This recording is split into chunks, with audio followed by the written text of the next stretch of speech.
Well, I'm going to let you get at it. For those folks who have joined, this is going to be a quick 20-minute mini session. We've been doing a series of these during the RECONNECT conference. We'll have more tomorrow and Thursday on a variety of topics. You can find a full list in the Gideon Taylor virtual booth. But without further ado, I'll introduce Margaret Flint, one of our senior BAs. Thanks so much for joining me. Is it okay if I start directly on the agenda slide? Is that okay Absolutely. with you, Scott? Alrighty. Alrighty, let's see. Can everybody see a screen with my face in black and white and an agenda? Yes. All right. Great. So we're just going to, I'm going to skip ahead to number 2 here and just give you an idea of what to expect from this meeting. This session today is not designed to teach you how to use Page Field Configurator. There are a lot of much better sessions to do that. But we hope to give you a little bit of insight into a project that we actually installed Page and... So sorry? Okay. And Margaret, as an FYI, yes. Please feel free that there might be some background noise, so feel free if you need to mute folks. Go right ahead. All righty. I will just take a moment to ask all of our attendees if you could go ahead and mute yourself at this time. That way it'll help streamline things. Appreciate that. Okay, so what we're hoping to do is to kind of give you an idea of a project that we did using Page Field Configurator, as well as what we learned from the project, and kind of help you apply some of those lessons so you can decide whether Page Field Configurator is the right tool for the project that you might have at your institution. So to that end, we'll give you a brief intro to the actual tool itself. We'll talk about the business problem that we encountered and the business problem we attempted to use Page Field Configurator to solve. We'll talk about the solution that we actually went ahead with.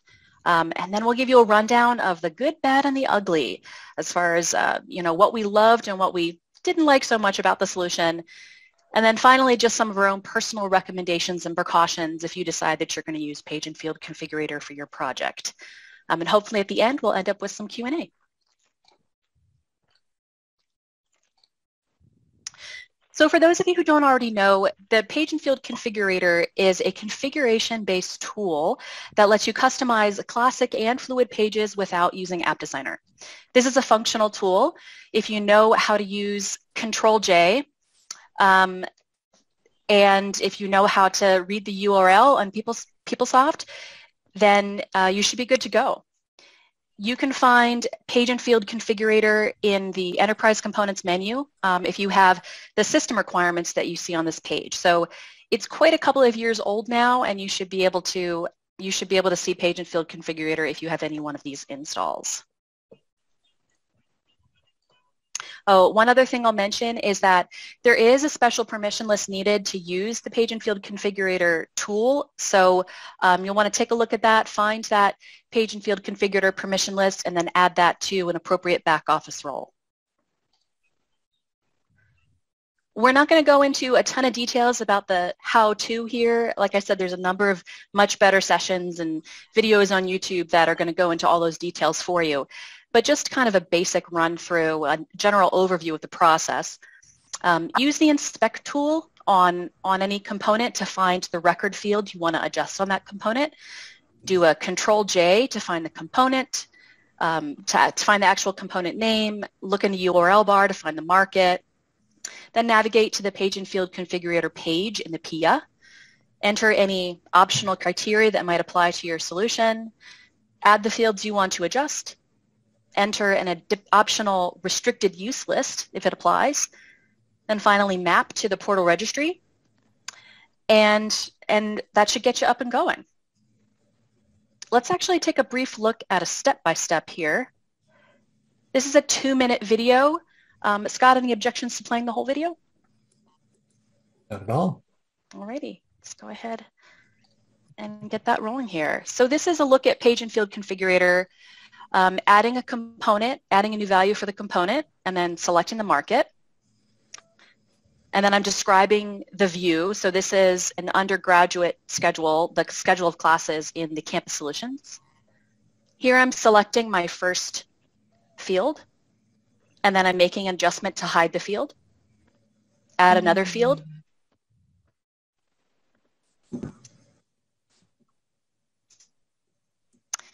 Make an adjustment to modify the label.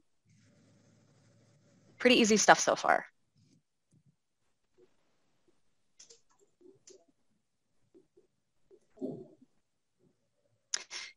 This is a relatively older version of Page Field Configurator. Some of you might have one of the newer versions that allows a multi-select. And in the Q&A, I'd really love to find out who's using which versions. So if you want to drop that in the chat, that would be great as well.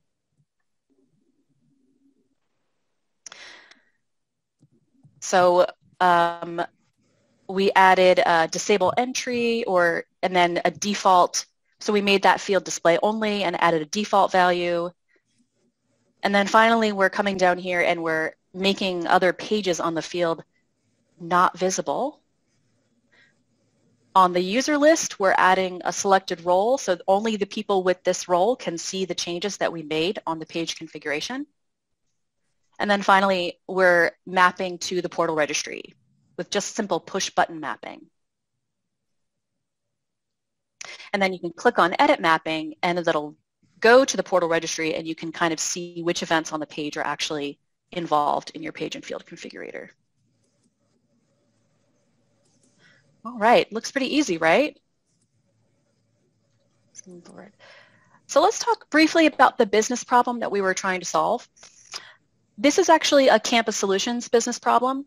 And for those of you who are familiar with Campus Solutions, you might know that a lot of pages in Campus Solutions are very complex. They have a lot of different settings and features, pages with nested scroll areas.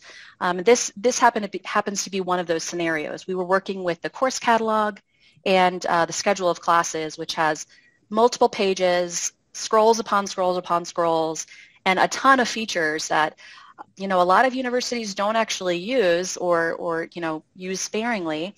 So what we were trying to do is allow the department users out in the field, so not IT users, but the department users, to have a more streamlined experience with some of these more complex pages. And what we were trying to figure out is, could we reduce the number of mistakes that were being made on these pages that led to enrollment problems later on, and just make it a better user experience for those department users in general. And we were able to do it. And I'm kind of excited to show you what we were able to do. So here are some before and afters for this business problem here. We ended up adjusting almost 200 fields across 3 components, as well as hiding 5 unused tabs. We used all of these features in Page and Field Configurator. We hid unused tabs, hid unused fields, added new required fields, made fields display only, added default values to speed entry for users, and then we enabled the alternative displays based on a user role. 2 features that we did not use in Page and Field Configurator, however, are multiple sequence and sequence criteria. So I won't be talking about those today, but we did use all of these other features to the left. So here's the before of the course catalog on the Offerings tab. So you can see here we have a lot of fields on this page, but not all of them were being used. And here's the after. So here you can see we hid 3 tabs across the top, so users can no longer see these tabs that they weren't using. We hid a lot of non-essential checkboxes for features they were never using. And then this whole taxonomy scroll was hidden down here. We took that whole taxonomy scroll out.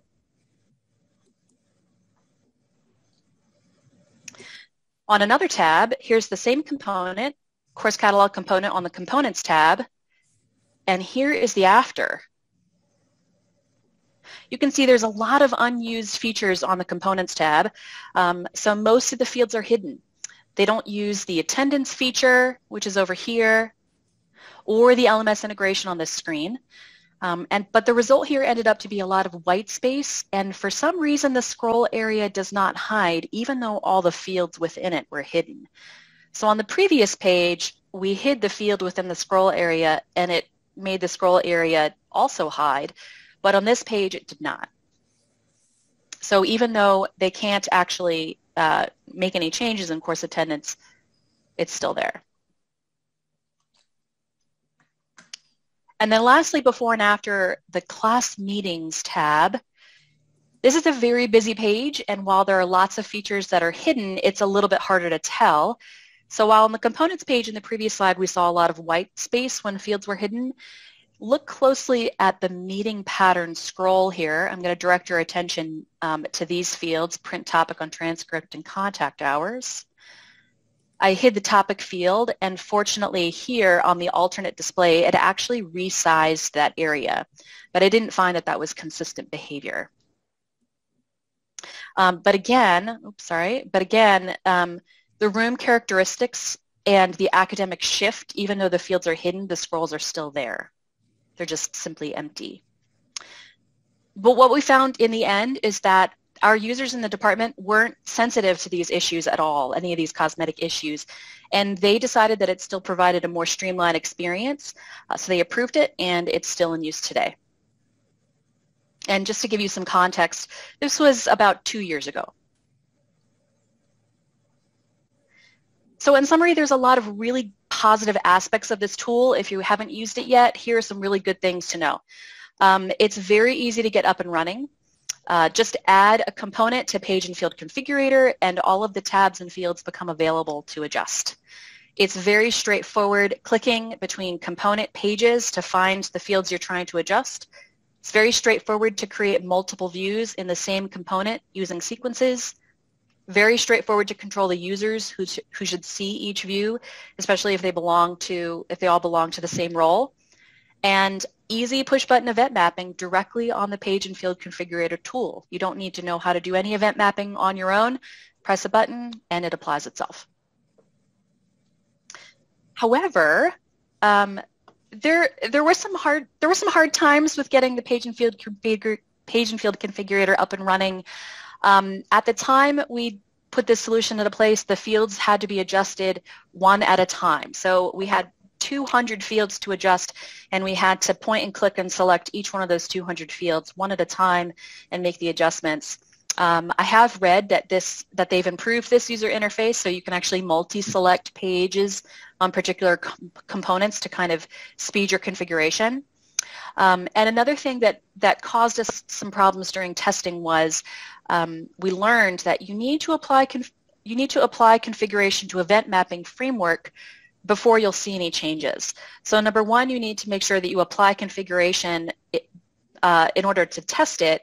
But then if you go through testing iterations and make additional configurations to your solution, you'll need to go back and reapply mapping several times as you go to pick up any events that might be applied to fields that were added after you started testing.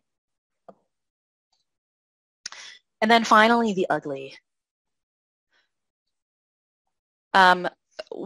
This is not a perfect solution. So for instance, one thing that we had difficulty with was description fields. So you'll notice on this particular component, there's quite a number of fields just called description, which makes it a little tricky to pick the right one. But secondly, you have to remember that if you are hiding a prompt field, you should also find its description field and hide that as well. Otherwise, you'll just kind of have this orphaned description field on the page. So don't forget to hide your description fields. And then also, we found that there was a lot of white space and empty grids, and that was kind of inconsistent. Sometimes the page resized and sometimes it didn't. And then finally, field change events are accommodated in newer PeopleTools versions only. At the time we put the solution into place, field change events were not accommodated, but I have read that I think in 2021 or coming this year in 2022, they're planning on applying field change events for this tool, which I think will be a really fantastic improvement. So I did try to capture some of the improvements that have happened since we started using this tool. In 2020, they rolled out data masking. applying multiple configurations additively, multi-select capability for the Page and Field Configurator administrator to streamline configuration.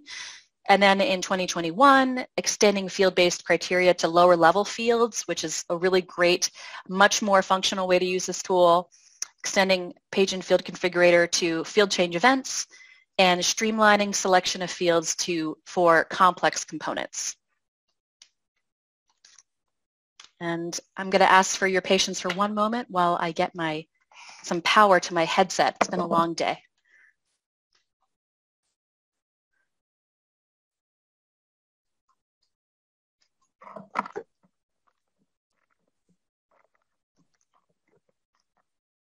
One of those days you know you've been doing too much talking is when your headset runs out of power. All right. All right, so let's talk about just to give you an idea of whether Page and Field Configurator is right for your project. Here are some reasons to give it a go. If your component already handles the needed transactions, because you won't be able to add fields that aren't already there. So if your fields are already on that page, then that's a great start. The component pages have one or more fields that aren't useful. So WebEx. Visit our website at www.webex.com. Let's see if we can, alrighty. So if you're trying to streamline user experience for certain users because the page simply has too many fields, then this is a good solution for you. Also, if the component is useful, but the field labels don't match your institution's terminology, Page and Field Configurator is great for that. When users for alternate views can be determined using PS roles or a combination of field criteria. So for instance, this solution was applied to only the undergraduate arts and science colleges, or the Arts and Science College. All of the other colleges using these components had the standard view. Just the larger Arts and Science College had the alternate view. And then when users aren't fussy about page aesthetics, like we showed you, white space and empty grids, if your users aren't fussy about those, then this is also a good tool. Here are some reasons to try a different tool. If what you're really interested in doing is adding new custom fields on a page, you're going to need to go for a custom setting because Page and Field Configurator won't allow you to do that. You also won't be allowed to break app designer rules, so you can't unrequire required fields, you can't make display-only fields suddenly editable, and you can't unhide normally hidden fields. You also aren't able to rearrange fields on the page or to rearrange pages within the component. And I don't recommend this tool if what you're actually trying to do is to build security. So in other words, if you're just wanting to make an entire page on a component display only for a certain group of users, the PeopleSoft delivered security is probably a more efficient solution for that. And then finally, if your solution has a lot of specific conditional functionality, so if what you really need is to conditionally hide a scroll area or filter a drop-down or prompt tables for only a select or a limited list, or dynamically default field values based on information entered in other fields, or if you're trying to add AWE to a component page, unfortunately, PFC is not going to do any of that for you either. So if you have decided you'd like to use Page and Field Configurator for your project, just a couple of recommendations I consider to remember that configuration can be applied to registered components only. I think this was an improvement that was also in the roadmap to make it applicable to secondary pages and other modal windows. So I'm hoping to hear if anybody has an experience with that. But otherwise, you can use Page and Field Configurator for your custom components. They just need to be in that portal registry before you try to do so. Your Page and Field configurations will require maintenance and migration, especially conditional and user list specific ones. So one of the things that we found was you will need to use that data workbench if you're going to try to move your configurations up the migration path. I have heard a lot of feedback that people have a lot of trouble with that tool. In fact, when we did the solution, we did actually have to configure it in each of the test environments and in production as well. So just be aware that there will be maintenance required. And then also, configurations have to be applied to multiple components where the same pages and fields appear. So in the example that we use today, there's two very similar components: add a new class and maintain a class. Those are different components with all the same fields. So we had to do the same configurations on both of those components so that it would apply in both cases. So for you HCM people, that's going to be, for example, add a job and maintain a job. If you want to create an alternate view on one, you should probably do it on the other as well. And then finally, if you're looking for some training, some really in-depth training about how to use this tool, I've included some resources here for you. There's lots of great resources if you just do a simple Google search, but I recommend two of these if you're looking for something a little quicker.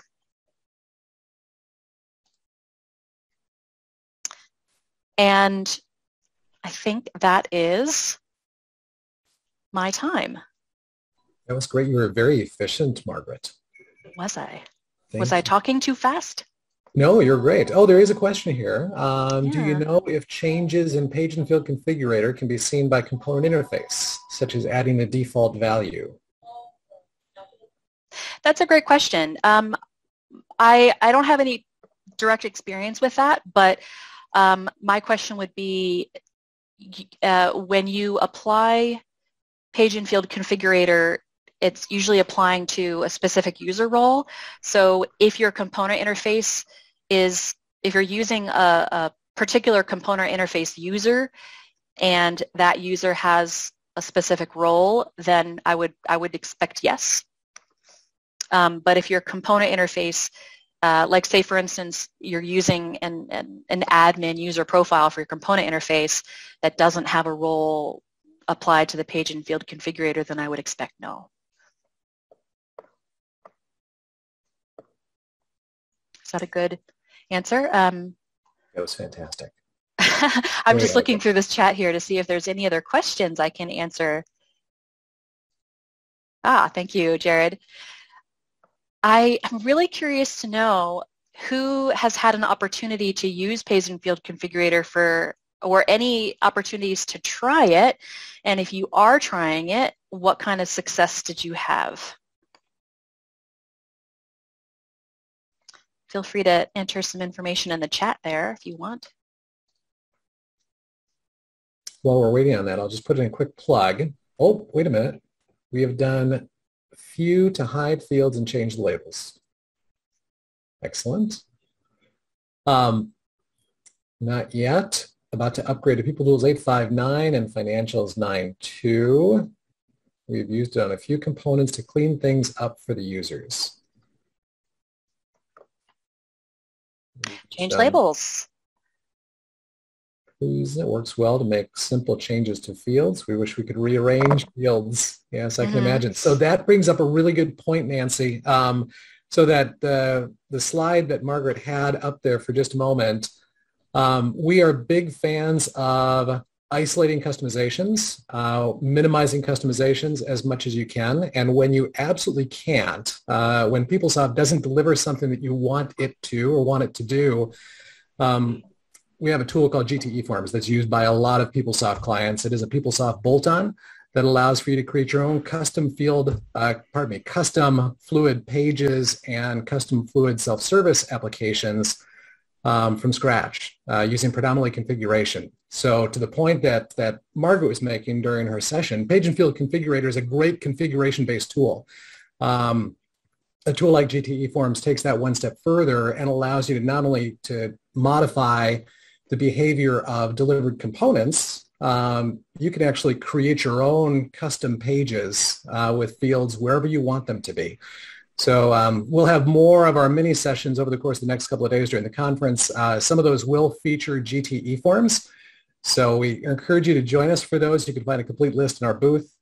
What else has been said here while I was talking? Masking data. Mm-hmm. I've had business areas use it and then found out they hid required fields. Yep. It's not good.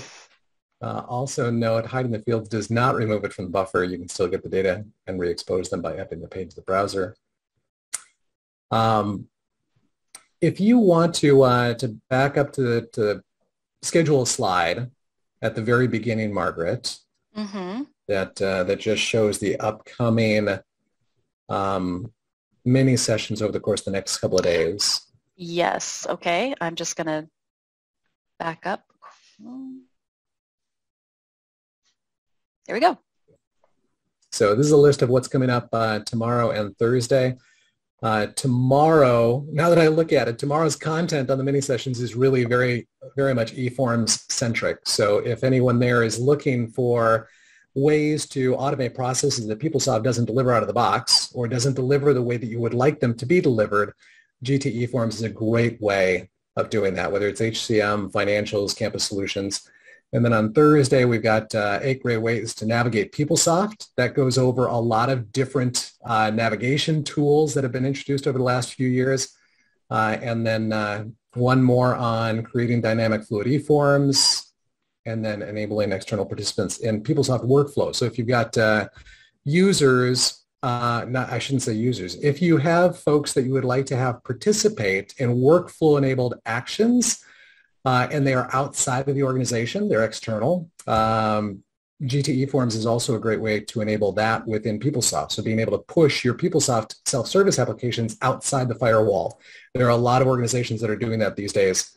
So keep that in mind. Hopefully you can join us for other things. Margaret, any other parting thoughts, comments, words of wisdom? I do want to plug the Page Field Configurator roadmap session, I believe, is on Thursday, and I highly recommend everybody check it out. If you're using Page Field Configurator or if you're interested in using it, please check out that roadmap session. They're really improving this product regularly, and it's good to kind of keep up to date on what the new things are rolling out. Awesome. Margaret, great session. Thank you very much. Oh, thank you. Thanks, everybody. Great to see you. And if anybody has any questions afterwards, feel free to look us up in the Gideon Taylor virtual booth. We're happy to respond. You can actually reach us live during the day, probably not at this point because you're probably going to be calling it quits. But I hope you guys have a great Reconnect conference. Thank you very much for joining us.